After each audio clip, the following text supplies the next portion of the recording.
Bonjour à tous. Alors aujourd'hui, on va analyser le Nasdaq, le Gold et le S&P 500. Ok. Donc on va voir un peu ce qui s'est passé. Alors concernant le Nasdaq en weekly, euh, on voit qu'on a cassé la zone des 15 700. C'était une zone de polarité où on voit ici un rejet, un appui sur support ainsi qu'un rejet en résistance, un autre rejet avec une bougie, une sorte d'étoile du soir qui n'a pas été validée parce qu'on vient faire une bougie haussière avec du volume intéressante. Donc une bougie intéressante avec du volume qui casse la zone de résistance 15 700. En vue daily, donc on voit un beau rejet dans un premier temps avec cette pin bar baissière qu'on voit ici, d'accord, qui a été rejetée. Puis ensuite, le range a été réintégré avec une cassure de 15 700. Ce qui va être intéressant de voir et d'attendre cette semaine, c'est tout simplement, ici on voit qu'on est venu rejeter la première zone, le premier support de 15 600 avec un marteau. Moi, ce que j'aimerais voir, c'est un double bottom, puis un rejet violent de cette zone avec pourquoi pas sur une zone de survente une divergence RSI en M15 ou M30.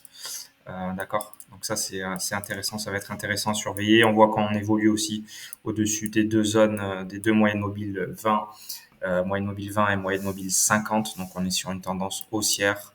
Euh, on voit également ici qu'on a cassé l'ancien plus haut. Donc voilà, ce qui va être intéressant de faire, c'est d'attendre le double bottom. Ok, on peut très bien aussi venir ici faire un double bottom, casser cette zone, retest et repartir à la baisse. Si ce scénario se valide là, ce qu'il faudra faire, tout simplement, c'est shorter avec un TP sur les plus bas. D'accord. Donc voilà pour ce qui est du Nasdaq. Donc attente de la zone 15 600, 15 700, voir si ça tient. Si ça tient, attente d'un double bottom plus d'une prise de position. Ou alors pour vraiment les plus conservateurs d'entre vous, attendre une cassure du plus haut, d'accord, avec une target sur la zone de résistance 16 000 points. Pour ce qui est du S&P 500, j'ai pris une position cette semaine, donc je vais partir sur le weekly pour vous faire une vue d'ensemble. Alors weekly, qu'est-ce qu'on a dans un premier temps? On a eu un beau rejet ici, un beau rejet ici et un beau rejet deux fois ici. Donc la zone donc 4500, zone très très importante.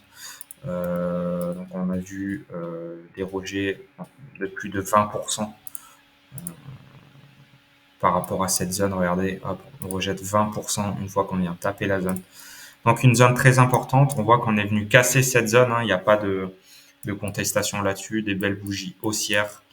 Ce qui va être intéressant de voir cette semaine, c'est d'attendre un retracement, peut-être une mèche qui va venir ici, qui va tenter une intégration du range du bas pour ensuite intégrer le haut. On attend la validation et on rentre si on a un signal haussier. D'accord, on rentre long avec un TP sur les 4638 pour les swing traders. Là, on voit qu'on a vraiment un trade textbook, donc en l'occurrence cassure, retest, bougie haussière, quasiment d'avalement, même si je valide pas ça en tant que bougie d'avalement, on n'a pas fermé sur les plus hauts ici. En vue H1, je vais vous montrer ma position, où est-ce que je l'ai prise. Donc moi, je l'ai prise ici. Donc là, tout simplement, on voit qu'on a vraiment du volume avec les moyennes mobiles, le prix qui évolue au-dessus des moyennes mobiles. Ça, c'est des très belles bougies de volume. Quand on casse des zones comme ça, c'est quasiment validé qu'on va rester au-dessus. Ici, on voit un premier rejet. Je suis pas rentré là. J'ai attendu le double bottom et je suis rentré ici. D'accord. Donc j'ai fait un trailing stop sur cette position. Pourquoi c'est très important les trailing stops? Parce qu'en fait, ça va vous parer sur les break-even. Imaginez, je serais resté break-even avec un TP ici, donc j'aurais voulu tenir mon plan quoi qu'il en coûte. Là, je serais sorti en break-even par rapport à cette position. Ce que j'ai fait plutôt, c'est que j'ai fait un trailing stop.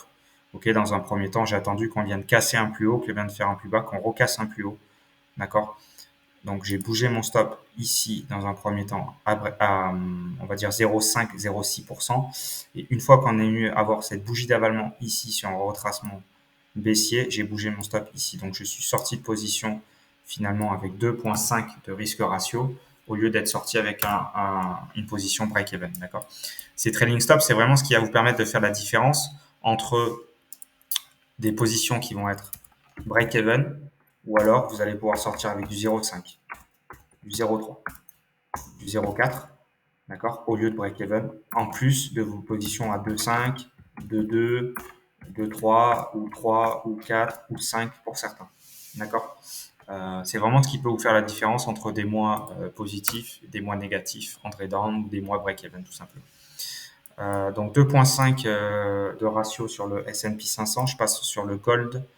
Le gold, qu'est-ce qu'on a aussi cette semaine? On a eu une très belle bougie d'avalement baissière où on vient casser un support, okay, avec beaucoup de volume.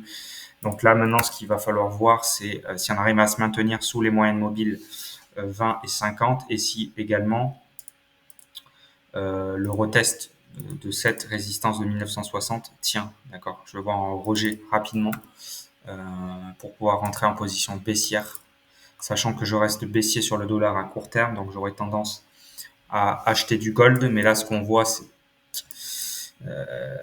clairement acheter du gold sur un scénario comme ça. Alors oui, il y en a certains qui vont utiliser des retracements de Fibo avec 0,50. Je trouve ça trop aléatoire sur ce type de setup. On a là aussi des moyennes mobiles qui se croisent, donc ça indique un mouvement baissier, un momentum baissier. On a aussi ici ces deux bougies, une ici et une ici avec beaucoup de volume. Donc là, le prix va avoir tendance à venir combler cette zone, combler ce trou ici parce qu'on a des zones d'efficience, on appelle ça. Donc on a des ordres qui restent en attente à atténuer d'un point de vue market institutionnel. Voilà, moi ce que j'attends cette semaine tout simplement, c'est un maintien au-dessus de la zone des 1960. On a déjà créé un petit marteau en H1. Ce que j'aimerais voir idéalement, euh, bon là on est en train de créer, on appelle ça des spinning bottom. Ok, ça c'est des bougies d'indécision. Généralement quand on crée ça sur des supports, le prix a tendance à partir haussier, hein. On va pas créer des spinning bottom pour qu'ensuite le prix parte à la baisse. Néanmoins, il faut rester souple sur son biais, s'adapter et réagir. Ok, hein, les Anglais ils disent ça, adapt and react.